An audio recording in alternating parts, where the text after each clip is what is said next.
Welcome to It's Happening in Grand Prairie. I'm Georgia Clemson, and we have a great show for you today. Our first guest, we get to start out with the Superintendent of Grand Prairie Schools, Miss Linda Ellis. We're so glad to have you. Thank you so much for having me. It is a pleasure to be here and be able to visit with you. Your job is just thinking about the job that you have and the responsibility you have is such a big job, and from all the reports that I'm getting, you're doing an excellent job. Thank you for that. It is a big job, and I have a great team. Nothing happens without a lot of help from the team, and they step up every step of the way. So I'm very fortunate to be in the role, and I'm very fortunate to have an amazing team to work with.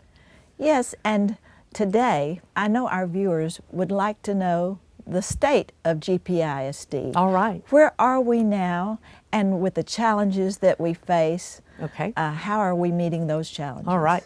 We are full-on school. We are doing our best to have school as normal prior to the pandemic. We are very active in athletics. I know that just last week we had an exciting basketball game between our Grand Prairie Gophers and South Grand Prairie Warriors. It was an amazing game and a lot of fun. We're continuing with our theater performances. We're continuing with tractor builds. We're competing.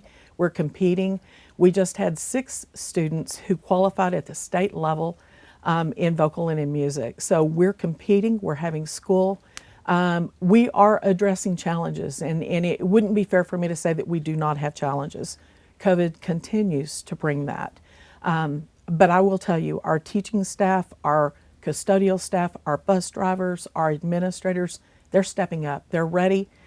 We got our children back this year, and we want to keep them back. Right. I know that last year was a challenge in more ways than we could even count, but the statistics show that the kids just don't learn as much if they are on their computer at home. Right. Right. And I have been very clear with our Board of Trustees as well as the general public in our school board meetings. The data shows that it was not effective. There are a lot of reasons for that. We worked really hard to have connectivity for our families. But I'm going to tell you, there's nothing more powerful than a teacher sitting across from a child, especially our primary children who are learning to read, learning to write, learning all those foundational skills. Having a great teacher giving immediate feedback, there's not a replacement for that. And virtual instruction was the best that we could do, but it's not the best we are. Right. And you know, I can relate to that personally. Even on the Zoom meetings, I know I'm not giving my complete attention like I would if I were there in person. So, yeah, I'm the same way. Even in Yes. superintendent meetings, I find myself multitasking. Yes. I find myself distracted by other things. And so, yeah, our children are not a lot different than us as far as learning. So I'm grateful for the effort that our staff has made this year, because I feel like it has been truly to the benefit of our children and getting back some of the loss that we know happened in their academics last year. And I loved when you brought up the fact that the kids are there and they're competing. There are some classes that you just don't get facts. You need to, like the music and the tractors and things Yes. where we need to be there in person. Yeah, and we thrive on those things that provide post-secondary career for our children. And you're right, many of those, the dental program, many of our career pathways, they require hands-on actual learning in the building and with mentors. Our internships are continuing. That's another really valuable part of being back at school. So while we're facing challenges, and I can tell you I still believe, and I don't minimize the danger of COVID in any way. I watch every day. I have a COVID team informing me of school. So we're watching it. We're continuing to but strongly suggest masks in schools. I think our schools are still being as safe as they can be in the middle of a pandemic. And I still think that schools are a safe place for our children. So they do have a choice, the students and the teachers, whether to wear a mask or not. Is that correct? That is correct. Now I will tell you, I was in a classroom actually last week, and there were, I believe, 21. There could have been 20. I think there were 21 children. When we came in, I'm at the door greeting them as they come in. There were 4 that came in without a mask. I simply said, if you will, I would prefer that you put a mask on. If you don't have one, we'll get you one, and that's one of the things that we do. 3 of them did. One simply shook his head at me, and we moved on. So yeah, we're strongly suggesting it, but we have not had the need to require it. Well, that is very good, and I know that you have a crew that comes in and sanitizes everything. Is that daily? Oh, that's daily, absolutely. You know, as in any industry, we've had a problem maintaining our custodial staff. We had a job fair. We've been very proactive with it. And our custodial staff, like everyone else in this organization, they step up. They get it done. And so, yes, we're doing cleanings every night and keeping our schools as safe as we can. Well, and that's all that we can ask at this point, isn't it? I agree, yes. And I love having the little sanitizer available for everybody. And I think we've all had to readjust our lives into taking all of that into consideration and putting better practices into use. Yeah, I think that one thing that has come of the pandemic is all of us are more aware. So I think we're all a little more cautious just by nature. We've been doing it now for 21 or 22 months, and it's kind of become a way of life to be more cautious. It has. Well, we've talked about the state of the school district, the challenges. Is there anything else you would like to tell our viewers? Well, we're continuing to grow. We're continuing to add career pathways. We have 2 that we're adding at South Grand Prairie High School next year, 2 that we're adding to Grand Prairie High School. Grand Prairie never quits being innovative. This team, that's how we are bred. We are bred to move forward, keep the challenge current, and keep giving everyone a reason to bring their children to Grand Prairie ISD. Yes, and we have wonderful administrators. We're so grateful for you and your leadership and your team that works tirelessly. I will tell you, they just step up to any challenge. I am fortunate to be in this role, but I can't tell you how fortunate I am. The people that surround me, they're what make it happen, and I'm thankful beyond words for them. And a supportive board is a good thing too. An amazing board of trustees. They hold me accountable. They demand that we talk about all of our data in our closed sessions, and they want it public as well. They continue to be supportive of growth. They continue to be supportive of the things that our administrative team is doing, and I couldn't be more thankful. We have a cohesive board, and that is so important to a school district, and I'm thankful for each of them. Yes, it's such a blessing. And having a wonderful, outstanding school district is so important to a city. I agree. So we thank you for all that you do and your team as well, and we wish you the very best. You're so kind. Thank you very much. Thank you. Thank you. And we'll be right back. Grand Prairie, it's time to bag the bag and grab the bin. The city is no longer collecting recycled items in plastic bags because plastic bags damage processing equipment. Instead, use your recycling bin to hold items for pickup. And remember, only glass bottles and jars, metal cans, and paper products are okay. For more information, please visit gptx.org/recycling.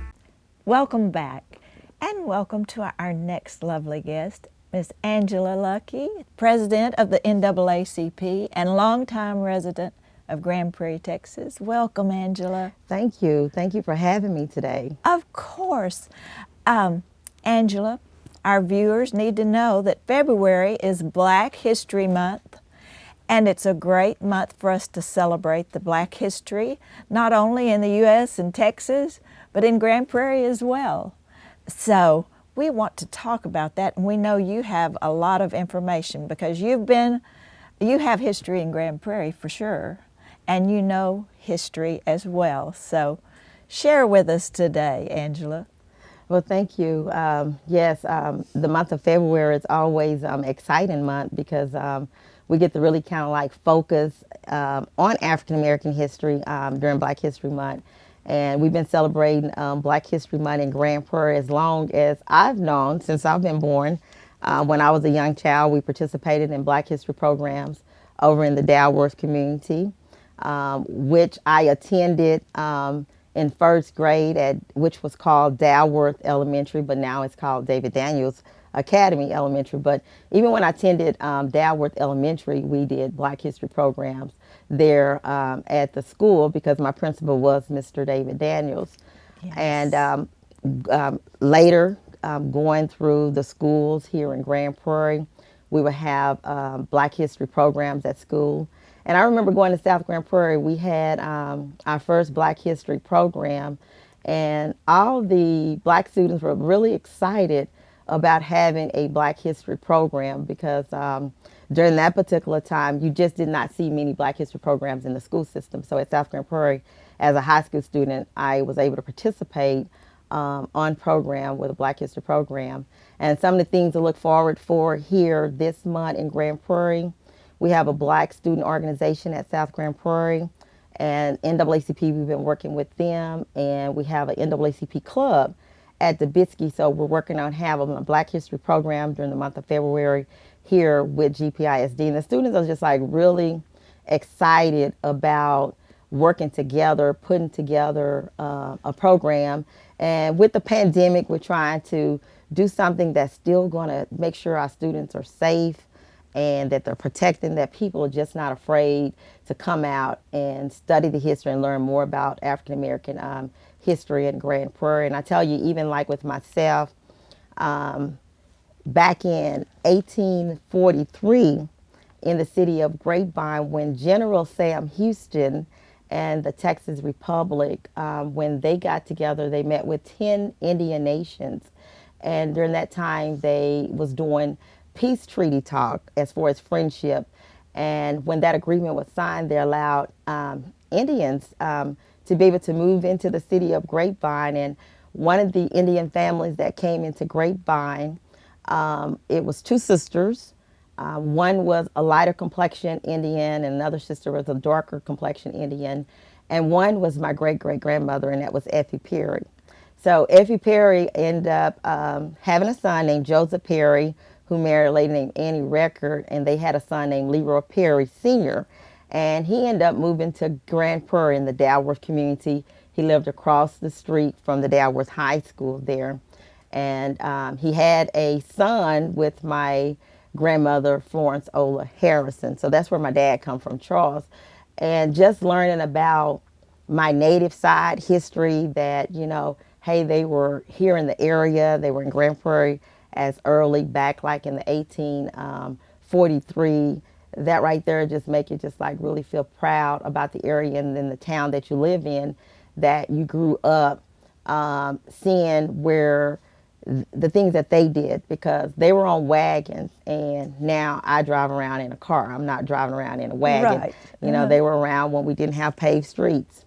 And so just coming up around my grandmother, even when she was saying, you know, there were some days that when the wagon broke down, we would have to walk. And I can't even imagine walking all the miles that they walked just to go to church, just to be able to fellowship. And they were even telling me, even down in the Mountain Creek area, my grandmother Iola would say, you know, when Grand Prairie, when they got incorporated and became a town, they opened up the Dalworth area, the Spike Addition out there, and Black people that lived down by the Mountain Creek area began to move to the Dalworth area, and the lifestyles began to change. But the family began to start spreading out. Some began to move, and now what's really important about Black History Month is that you get to go back and you get to study your history, and you get to learn more about your history, but you get to look at where Grand Prairie was then as far as African American history and where Grand Prairie is now.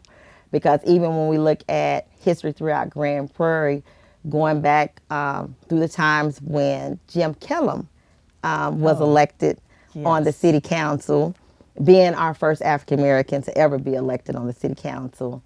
And then after him, Edward Hemphill followed on the council. And these are two great men that I knew as a young girl, like growing up. And then later last year, you know, we were able to get elected Kurt Johnson and Steve Jr. Zano both on the city council. So I just think that we should, you know, learn our history and know our history. But Grand Prairie is most definitely a wonderful city to live in and have always embraced the African American culture, history here. Yes, what a blessing to be raised in a town like this. And I was thinking about what you said about the early settlers. They were survivors. Yes. I mean, they didn't have any of the luxuries that we have, and they just had to do the best they could with what they had, and how amazing that they were able to survive even those times. But you mentioned some of the people, of course, Mr. Kellum, and it's just amazing that, and Mr. Daniel.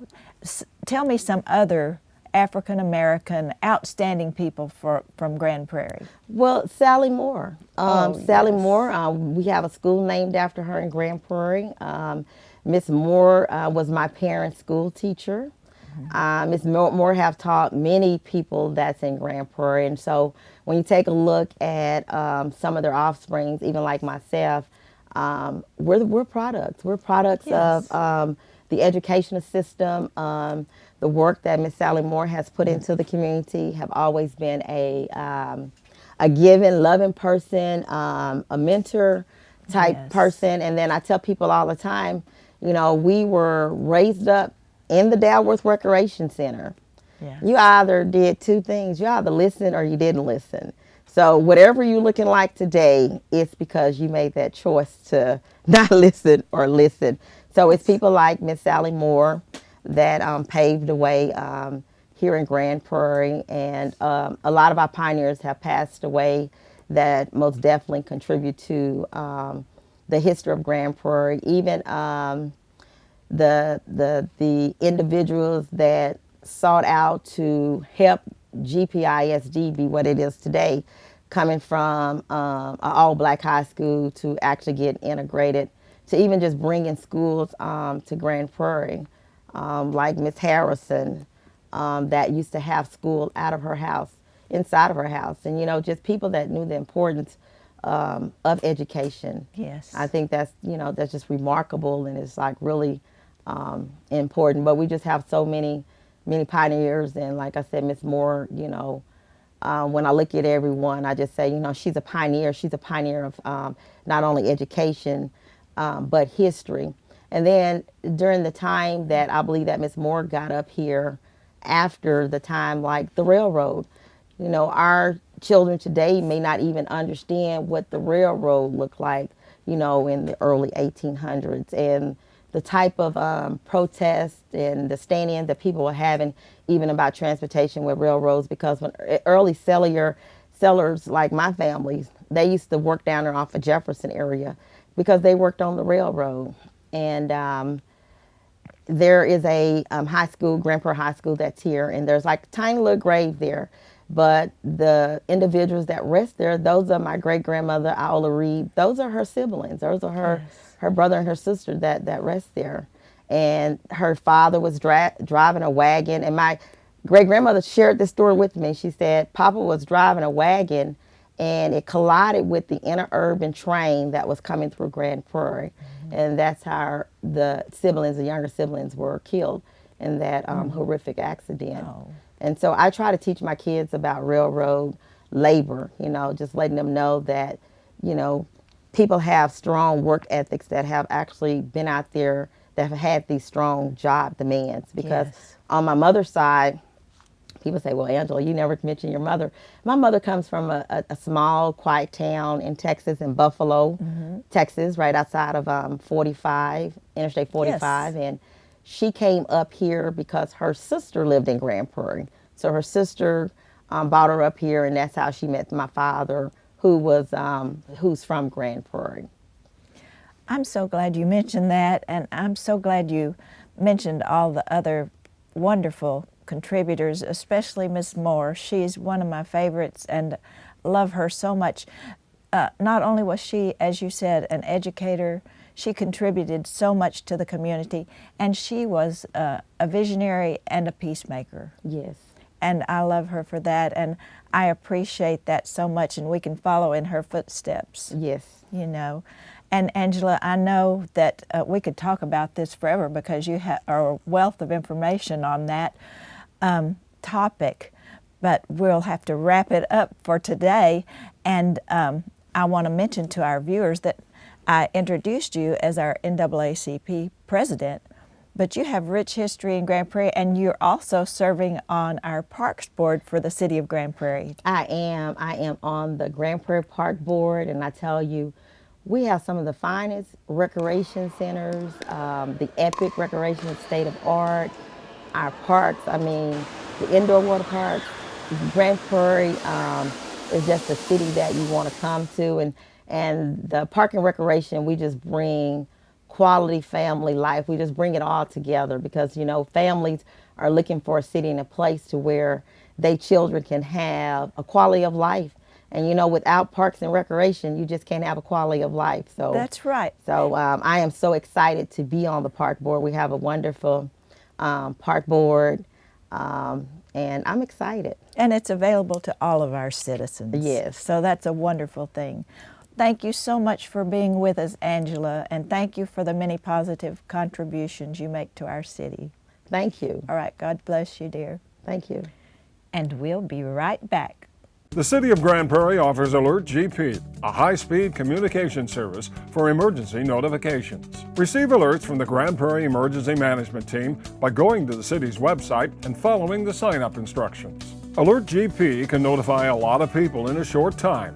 It targets the entire city or specific areas where critical community alerts are necessary. If we can't reach you, we can't alert you. Visit gptx.org/alertgp and sign up today. Welcome back, and welcome to our next guest, a good friend, Nancy Bridges. Welcome to you. Thank you.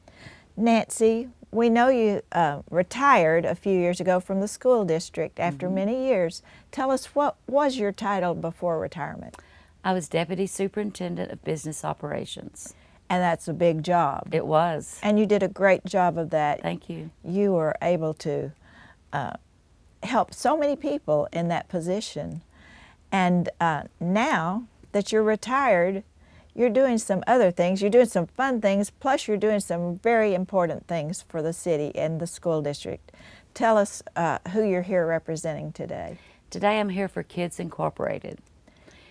Kids Incorporated, and when we say Kids Incorporated, it's KIDS and then INC, which the INC stands for In need of kit. In need of clothing, Yes. yes. So the mission really of Kids Inc. is to help the kids who maybe don't have a uniform or socks or all the things that they need to fit in at school. Is that correct? That is correct.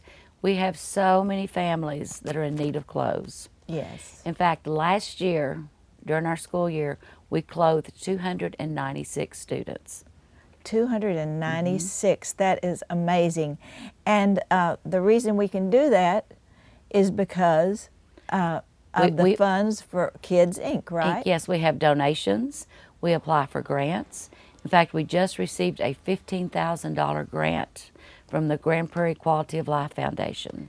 And that helps us buy clothes and uniforms for students. Yes, that was a blessing. And all of our donations go directly to clothing the kids, Yes. don't they? Because Yes. we don't have a paid executive director or anything, and we work directly with the schools. Yes. And who is our president now?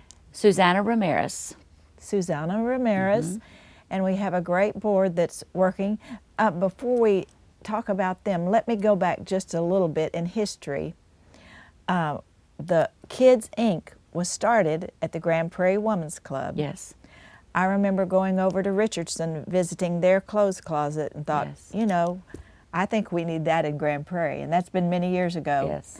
And came back with that to the superintendent and also to the Grand Prairie Women's Club, who took it on as a project. And Peggy Ellard and Rochelle Crump were instrumental in really working in that, and also got the Junior Women's Club involved. Yes. And you were a past president of the Junior Women's Club, I right? was, yes. So you remember working in... I do remember that, and I remember working with the Women's Club back in the late 80s, early 90s, and we were Yes. instrumental together to get this clothing closet for our kids in Grand Prairie. So over 30 years we've been doing this Yes. to help our students. It's amazing. It's been such a blessing. And you know, I got to thinking about the history of that. Martha Ray and her sister, June Hunt. Jane Hunt. Jane Hunt, thank you Yes. so much. And there was Jeanette Olson and Yes. Mickey Webster. I could go on down the line. Oh, of yeah. course, Barbara Stansel and Barbara Levitz, who are still Yes. consulting with us. Yes. And somewhere along the way, it became a 501c3. Yes. So now, if somebody wants to donate, they could actually... They can Make a donate, and we do take donations. In fact, we need donations. We So if do. anyone out there needs to donate any money, we would be more than happy to take your donation. Right, and it's really best. We could take clothing, but most of our things are bought specifically, and sometimes we can buy in bulk, which saves money. Yes. Makes our money go Yes. further, right? And so many of our schools now require uniforms. Yes. So we need to buy those uniforms. Mm-hmm. And when we clothe a student, we do give them underwear and socks, brand new. Yes, and shoes, right? And shoes. And then we give them shirts, a parka or a hoodie, whatever. Right. But we try to, completely give them 2 or 3 outfits. And that's per semester. If they need more clothes, we will come back and give them more clothes.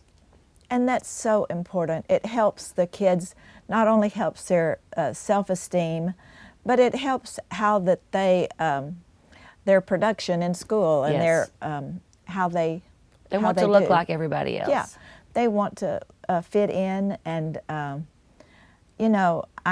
can't imagine getting up in the morning and going to school and not knowing what I'm going to wear, or not having the proper Right. things to wear. So Right. I know different people are drawn to different organizations, but I think that is a very important thing to provide for the kids. I told you we did 296 families last year. Yes. For the whole year. Currently, from August to right now, we've done 273. Wow. So we're going to far exceed the 296 from last year. Right. So we desperately need those donations and funds to buy clothes for kids. Right. And Nancy, you're serving as the treasurer, correct? Yes. So you could take any donations and I any can. money. That I would be can. great. And we could find the address or wherever they could send them, other than finding you or myself or one of the If officers. they wanted to send it to the school district, 2602 South Beltline Road, 75052, they will make sure I get that check or Make that sure, donation. And they need to put in the memo, Kids Inc. Kids right? Inc. Or just put a small note in there saying what it's for. Right, and to get it to Nancy Bridges, Yes. because she takes all the money. Yes. That's good. Yes. Nancy, tell us again, it's Susanna Ramirez. Susanna Ramirez is the president. Mm-hmm. Cindy Vance Smith is the vice president. Sonia Ortega is the secretary. And then I am the treasurer. So the 4 of us head the board, but then we have a lot of members, committee members that help us. Right. I Like know yourself. I love being on that board. And then Ann Chilton and Yes. Catherine Strimsky. And I'm trying Barbara to... Stansel. Barbara, of course. And I can't remember, Sonia. Sonia. Mhm. We might have already mentioned Sonia, but we did, but- she works directly with, she's a counselor, right? Or head, She is the connections coordinator for the district, so Yes. she is in touch with a lot of the families. She works with the social workers and the counselors, and those are the ones who know what families need. And she is the buyer. We give all the little credit card to her, and she goes and buys. She knows what we need. And all of our clothes are located at the old LBJ campus. We call that the Yes. Grand Prairie Hub. But that's where our clothes closet is located, and that's where we take our students and our families to try on clothes, pick out clothes. We do give them a choice to pick out what they want. Yes, and I know the city has been really good to us. Amy Yes. Sprinkles. Yes, always, Amy's on our committee too. She always collects jackets in the winter for Kids Inc. And that's such a blessing. She does. In fact, she just gave me a check too. Yes. She got money from an organization, an individual, and she gave me the check, and we've got that deposited too. She's very resourceful, She isn't is. she? She is. Well, it takes a whole team to make that happen, and we're so thankful for you and participating and volunteering and giving your time and talents to Kids Inc. and making a difference for the kids in Grand Prairie. Well, thank you for letting us promote it. Oh, And absolutely. hopefully let the public know what we do. Yes. Thank you, Nancy. And thank you for joining us. Remember, as always, I'm Georgia Clemson, and it's happening in Grand Prairie.